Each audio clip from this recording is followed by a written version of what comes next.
Hello, everyone, and welcome to the College Football Players Association podcast. I have a very special guest here today. This is Fisher Anderson. Fisher is a member of our first chapter at Stanford University. He is also an elected player rep there. We'll talk about what that means here in a little bit. But Fisher, welcome to the show. Really appreciate you having you here. Of course. Thank you for having me, Jason. I'm excited to be here. Yeah, absolutely.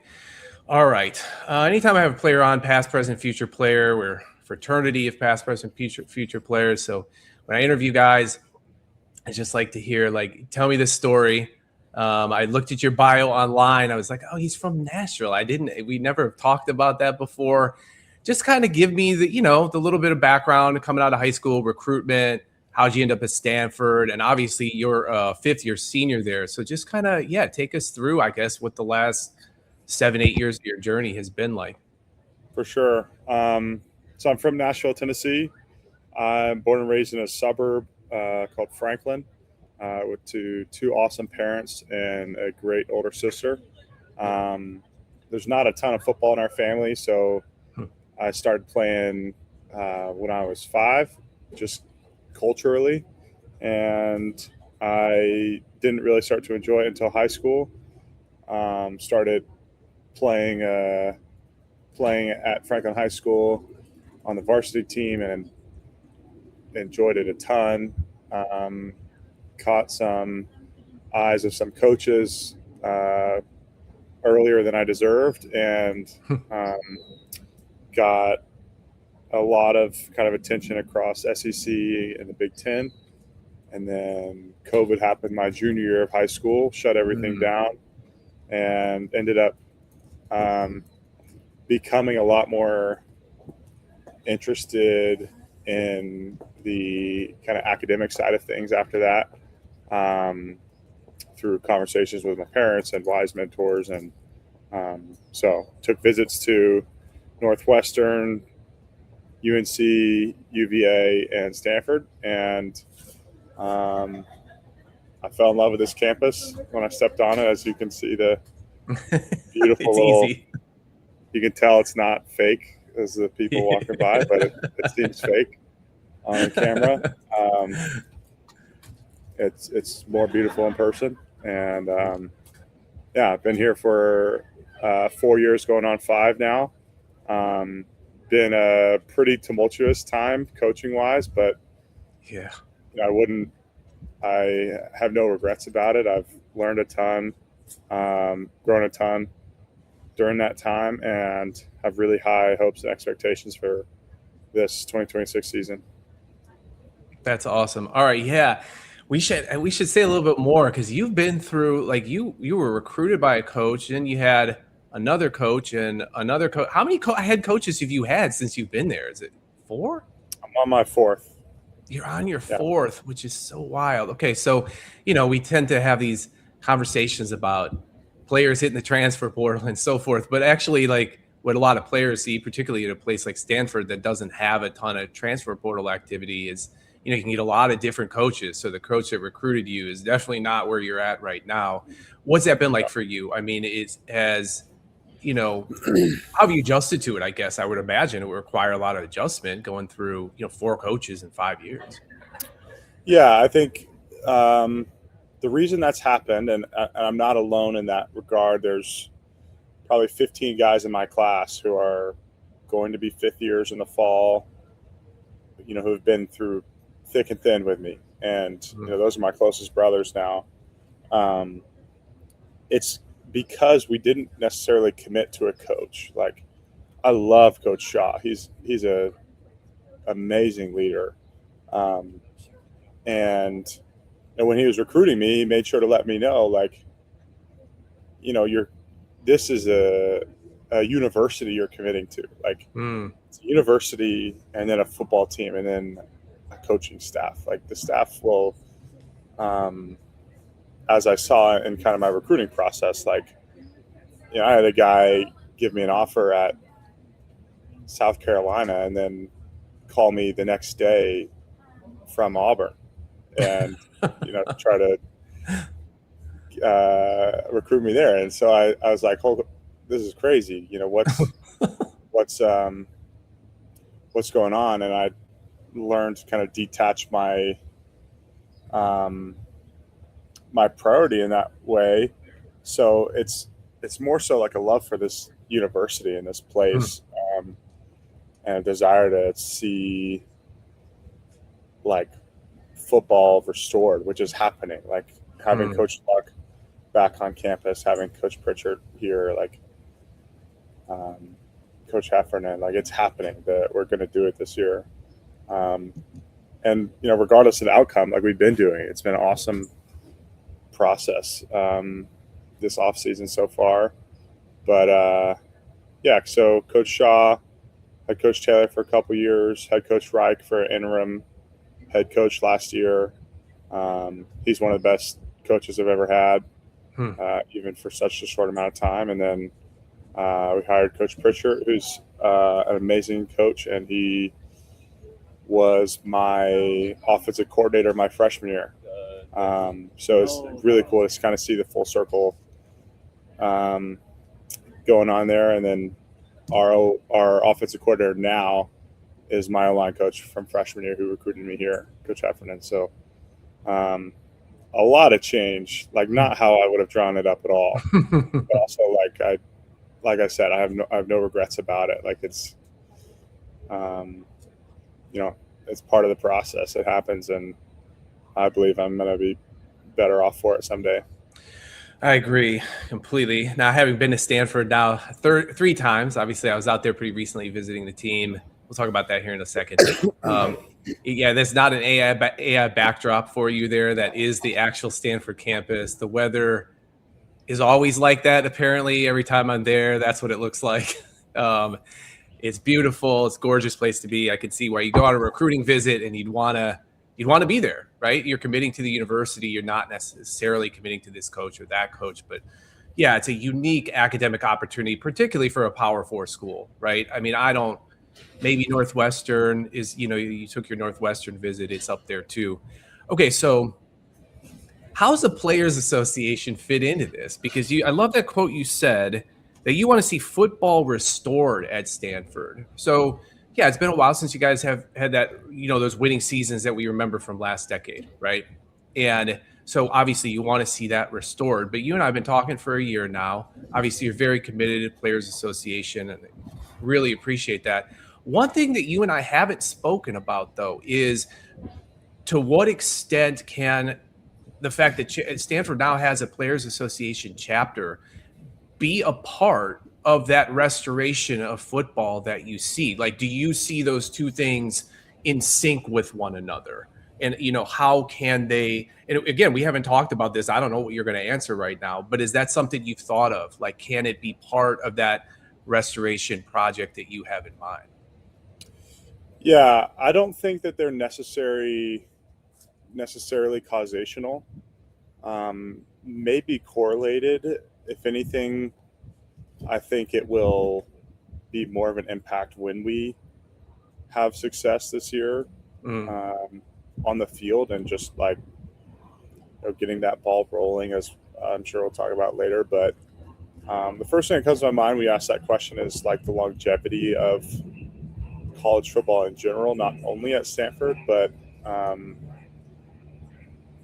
if a Players Association were to become a reality in every college football team, I think it would kind of put an anchor where there's not necessarily one right now for the sport that kind of has been rocked back and forth by the waves of the NCAA and Congress in the time of NIL.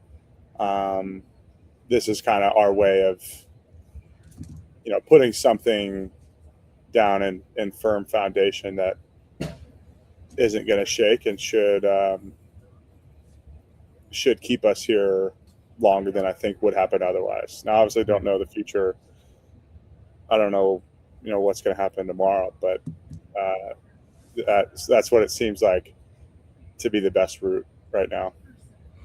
I love it. I love the metaphors. So it's an anchor. Yeah, it does feel like the industry has just been rocked by the waves. Last 5 years, that's really what it's felt like, right? I mean, since you've been involved in the game at the collegiate level. And yeah, what we're trying to do here is a players association across college football. But of course, you guys are leading at Stanford. I mean, we've been working very hard organizing across the country for the past 5 years. But because of your leadership and the leadership of others at Stanford, we're going to be able to announce our first chapter here. This video will coincide with that announcement. Let me ask you this, because so I was at, just to give a little backstory for everybody's watching here. You and I first spoke about a year ago, right? You and Ernest Cooper, he'll be on another podcast with us, talking basically for a year, countless Zoom meetings and text messages and phone calls and everything else, where you guys were vetting me, I felt like, right? I mean, there was this real like, okay, who is this guy? What are we doing here? What's the plan exactly? How's this going to work, et cetera?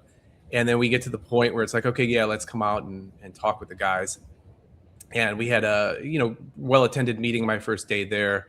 And you did part of the intro. And one of the things that stuck out to me in your intro was you said something to the effect of like, you almost were like surprised that you were the one leading. It was sort of like you never saw yourself as like leading a players association, or we want to be a union on the horizon. And so it was almost like you were surprised that you were in this leadership position. I never thought I'd do this, but here I am. And obviously speaking vocally in support of what we're doing. So why, Fisher? Like, why you? Why did you make this leap to say, yeah, we're going to try to give this a go, and I'm gonna lead it on my campus? Yeah, that's a good question. I think what I meant by saying that is that I've never been, passionate about unionization before this moment. It's not something that I grew up, dreaming I was going to do when I was older. And I don't think it's something really anybody does until the moment arises. And I think it's a really unique combination of factors that probably most coincide with Stanford specifically. We've always had a pretty tight relationship with the NFL Players Association. We have kind of representatives, leaders in that region that are former Stanford football players that come back pretty much annually. And I've grown to trust those guys, and seeing how they've impacted thousands of players in the professional league that I aspire to play in someday. It kind of last year when this opportunity came about, it made me think like, okay, if this is something that has had such a benefit on the National Football League, could it be done on the college football level? And I really think since at first it was just kind of like, here's something, I'll put my name in there, I'm interested in it. Since then, it's been more so like, okay, the time is now to do something about it. And I think it's kind of most uniquely to Coop and I, it's something that we're not going to see the benefits of. Like, we care because we care about our brothers on the team who are freshmen. And we want to see them benefit from this. I want to see the guy that's coming to Stanford in a decade have a community of guys on this team that he's not afraid are all going to transfer out in a year. I want to see guys that know what they're going into when they go into college football, that have the benefits that Players Association can bring, that I've seen it bring at the professional level. And so it's almost like I will give all that I can to help lead this movement before I leave. Stanford. And then when I do, it's like, okay, I'm going to pass it on to somebody else. But Coop and I think God made us to lead things, and this is just something that's like we've picked up to do. It's not like something we're uber passionate about or spend all night thinking about. Like it's not like my faith is something that I would hop on any podcast to talk about. Or I would go back to my high school and talk to my football team about how to be a better alignment or something. But this, to me, College Football Players Association in particular, seems more of a project of caring for the next generation of college football players, rather than something that's just like an innate, natural born passion. That's great. What a great answer. Let me follow up on different threads there. It is, I guess, at some level, though, given part of your answer, it is innate and it's in you, right? You said, okay, God made me and Coop to lead. Obviously, you and I have talked extensively about our faith, and we have a shared faith, shared perspective, and Jesus gives us these different gifts, right? And so part of this is we come into relationship with him, and it enables us then to develop those gifts for activities like this, for instance, right? And so let's talk a little bit more about that. I mean, because like I went to FCA meeting when I was out there, that Fellowship of Christian Athletes, right? You've been very active with them. You've been a leader there. You were elected president last year. You just transitioned away from that. I think, maybe I will go here. I think maybe it's sort of in the public sphere, a lot of the times sort of Christianity is not seen as sort of enmeshed with unions or labor organizing, right? There's been some of that in American history, but I think maybe it's not really talked about a lot, and it's certainly not part of our politics today to see that. What would Jesus think of what you're doing? Maybe I'll put it that way. That's a good question. I have not considered how this interplays with faith or Christianity at all up to this point. It seems to land squarely in the huge middle ground of faith, where Jesus gives some commands, namely love God, love other people, and then some specific do's and don'ts, and then basically everything else is like, seek first the kingdom of God. All else will be added to you. And this was never a thing where it's like, like I need to fast and pray to see if I'm going to join this organization. It was like, do I have time for it? Yeah, I could do it. Okay, I'm going to do it. Like it's not a, I don't want to over spiritualize it. I think it's a great question. But it doesn't, it's not like, I think it's pressing, but it's not like we're, saving children from imminent danger or anything. It's like, more safety and more rights and more money for college football players, like, which would be awesome. But it's not, I don't necessarily think it falls in the category of like a biblical imperative. Yeah. Okay. I'm going to push this a little further, in part because you and I did start this conversation more in a more in-depth way when I was out there over dinner. We're continuing it now. I'm going to push it a little further. I don't know. Maybe it's because I am trying to convince you at some level, because I said, God has a plan and purpose for our life. I know you believe that. I believe that. I believe this is squarely at least part of, his plan and purpose for my life. You're here. The Holy Spirit is in you, right? It may not be, okay, you're going to go through prayer and fasting to kind of figure this out. But of course, you and I do come at this from different perspectives, right? I mean, you, high-level recruit, had several, great offers, ended at a place that you really seem to like very much, even with the coaching changes and so forth. But we all know football is a dangerous sport, right? And we all know that, part of what we're trying to remedy with College Football Players Association is to ensure that players have protections to protect their mind and body for the rest of their lives, right? You want to be a 60-year-old holding your grandkids, right? And Sure.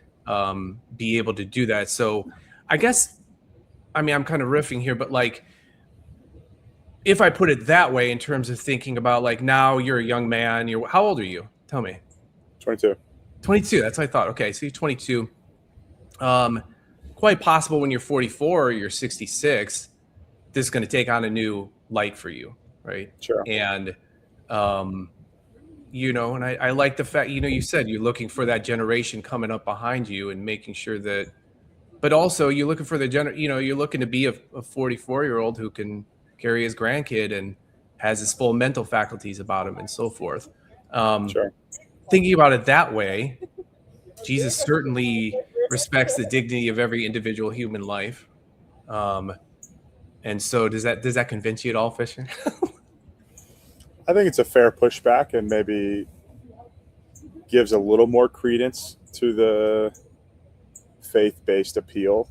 But I still think it would be, I don't know, 75-25 in terms of just 75%. Like if I'm a college football player right now and I see what's going on and I see the opportunity on the table with what happens when people unionize, it's like, yeah, that seems like the right thing to do.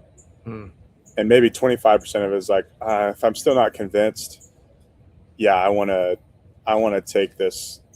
I would take the ethical route of saying this is probably, and for the longevity of my body or my soul, the right thing to do. But it just like on paper, it seems like you don't even need to go that far to just like see the, if this is where the NFL is, NFL, NFLPA, and like this is college football, and it's just become increasingly more like the NFL. Mm-hmm. Then at some point we're likely going to need a CFB and a CFBPA, and like that. I don't know. It just seems a lot more rational than a faith-based action, which Okay. I'd love to make faith-based actions, but I wouldn't even press it as much there. Yeah. Okay. That all makes sense. Okay. So to explain to everybody here, we have certain parameters internally to both found a chapter of the College Football Players Association on your campus, and then certain metrics that teams need to hit in order to elect player reps. Stanford, we have other chapters, but Stanford is the first chapter that has hit a threshold to be able to elect player representatives, and this is obviously the NFLPA model here too. And so you and Ernest Coop, RJ, several names he goes by, who's going to be on another podcast. You guys have been elected our first 2 player reps. And, you've gotten visits for the NFLPA guys at Stanford and so forth. I mean, how do this is, again, we're building this thing from the ground up, right? And, we're here to sort of guide the development of this and make sure that people understand the model and how we're building from a fraternity to union and everything we presented guys when we were out there. But talk about that player rep position. So you're stepping into that. This is going to be made public, 10 days after we record this or whatever it is. How do you see that position? Like, how do you want to define it? What do you think? What's important to you about it? On the within the Stanford football team. I think people understand you guys are the real leaders of the chapter, but how do you see it? How do you see it operating on a kind of ground level here, especially given that we're going into the season now, right? Sure. Like going into fall camp, heading off, you guys are going to be doing your games. So in that period of time that you're going to still have on the team, what do you see what do you want your role to be here? Yeah, I see it as a milestone for sure. I see it as a very Stanford-esque position, much like the guys that have come back and talked to us. Like, I respect those guys a ton, and Stanford's always been, first at bat in a lot of those things where we're taking a step forward to for the benefit of the rest of the league of college football. So I'm not quite sure what it looks like. I certainly, different from those guys. I'm not coming on staff. I'm not a employee. I'm not going to be hired full time to go and talk to other teams Never know. about this. Never know. At least not yet. Yeah. Like I'm going to be 100% in on football. Like fall camp season, like those, they don't allow for a whole lot of other things to take up your mental capacities. And I don't plan on,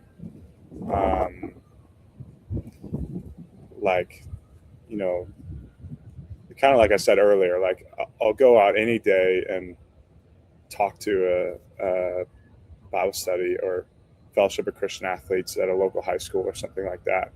Like this is something that I want to be, like I'm signing up for, to put my name out there.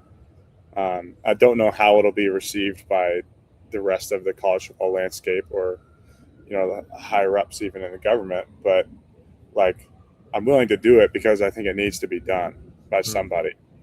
I think Coop and I are on the same page in saying like we think Stanford should be the one to do it, and we expect that it'll gain momentum and that we can kind of ride the wave together with other schools that will have their own player reps and leaders in that regard also. But we're not like, this will not be a full or a part-time job while we're going out to play Cal. And, that's the first priority.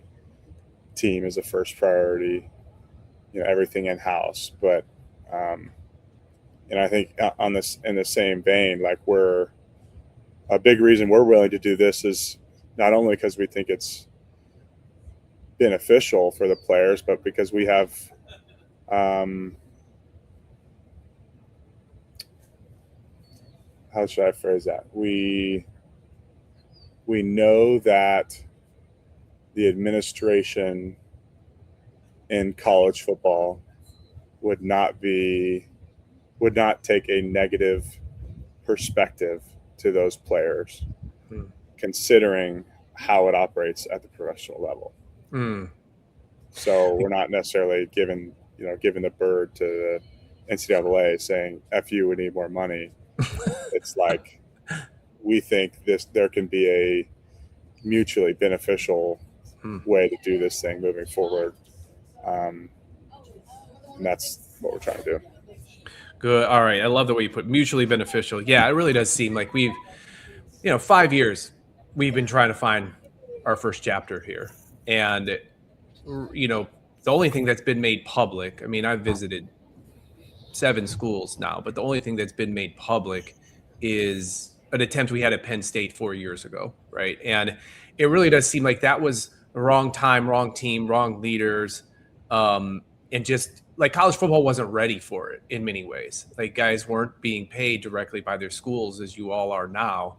And so the leap to say, well, how do you have collective bargaining if guys aren't being paid by what is in effect their employer, even if it's not, marked as their employer yet? And now we've crossed that bridge. And so I've noticed a huge difference here in the past year talking to players of just like, yeah, this is obviously needed. But we're also seeing this among industry stakeholders, whether it's athletic directors and coaches and others who are saying, we need collective bargaining to sort of maintain, to make a more sustainable environment for college athletics, particularly with college football. We need it.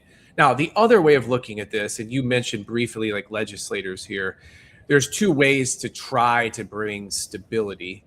One is collective bargaining. Obviously, that is what we're attempting here, to build a collective bargaining unit for your entire conference, right? The ACC conference, and then do it for every other conference as well. The other way is what they're trying to do, have been trying to do in Congress now for, I mean, you really could make the argument 8 years, some type of federal bill that will try to sort of regulate college athletics writ large. We have another one of these bills that's sort of pending in the Senate right now. We'll see if it's going to go anywhere.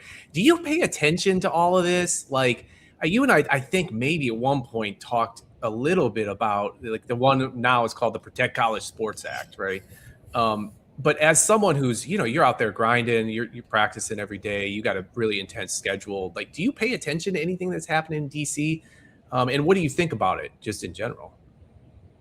To be honest, I don't really. Kind of like I said earlier, like we are 100% bought into the short-term goal right now of like win the day, train well today, train well tomorrow, and that'll transfer into having a good training camp and a good season and hopefully a good professional career after that. But like the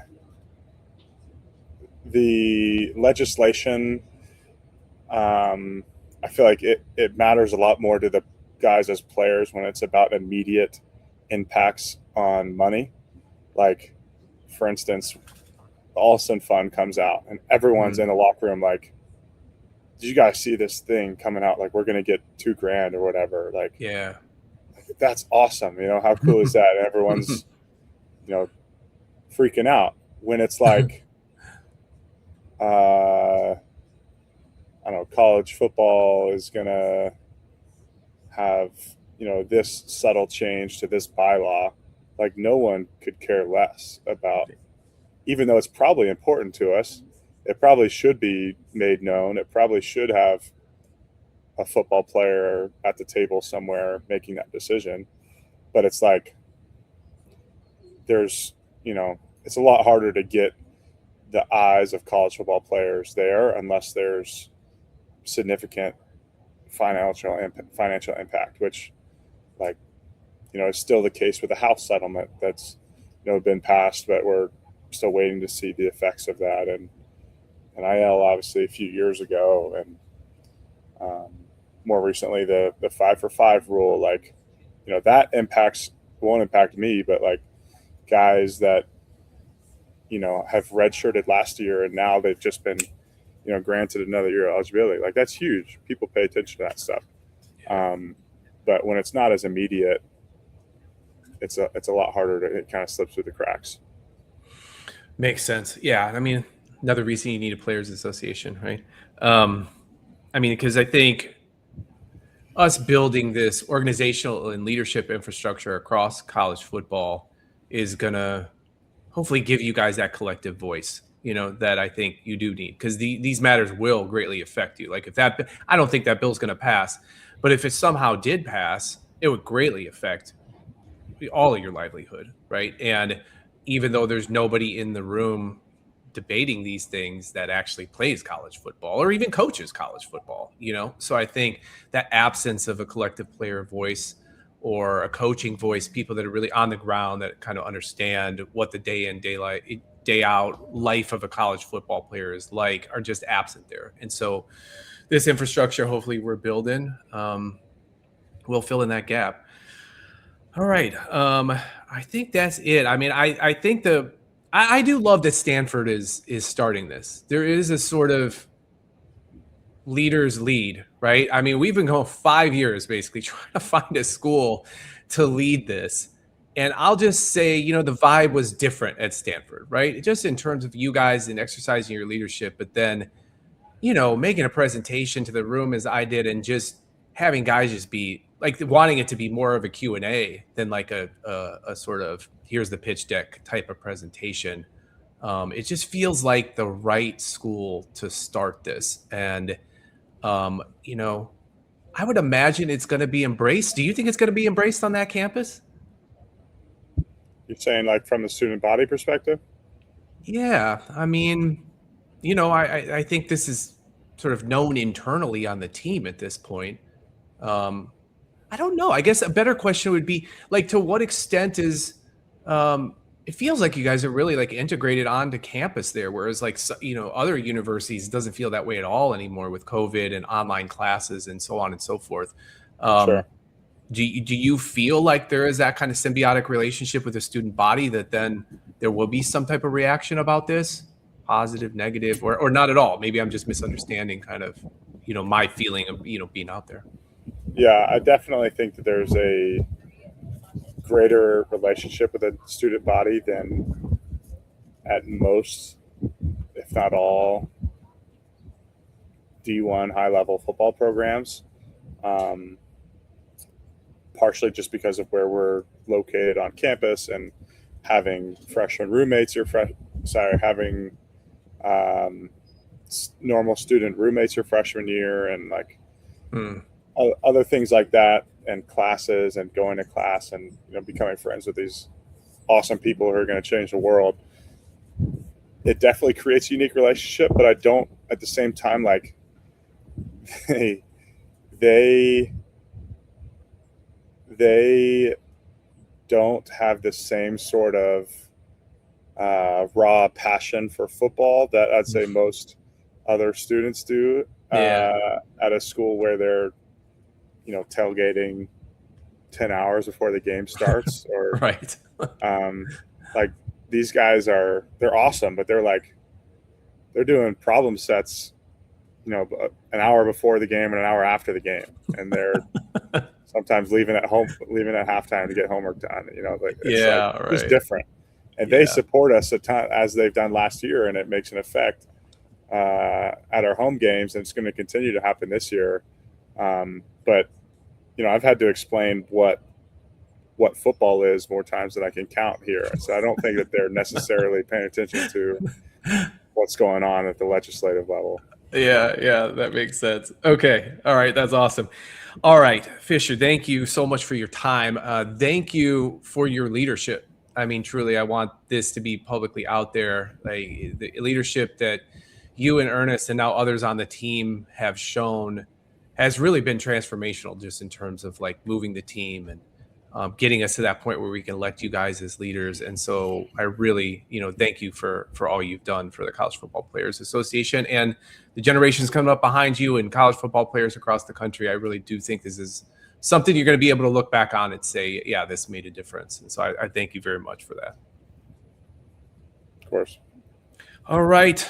So that is it for this episode of the College Football Players Association podcast. Stay tuned. We will have more podcasts from our Stanford leaders, including Ernest Cooper, who've been talking about this episode, and others, and then also from leaders on other campuses around the country as we attempt to build the Players Association and ultimately the union that college football players need. See you next time.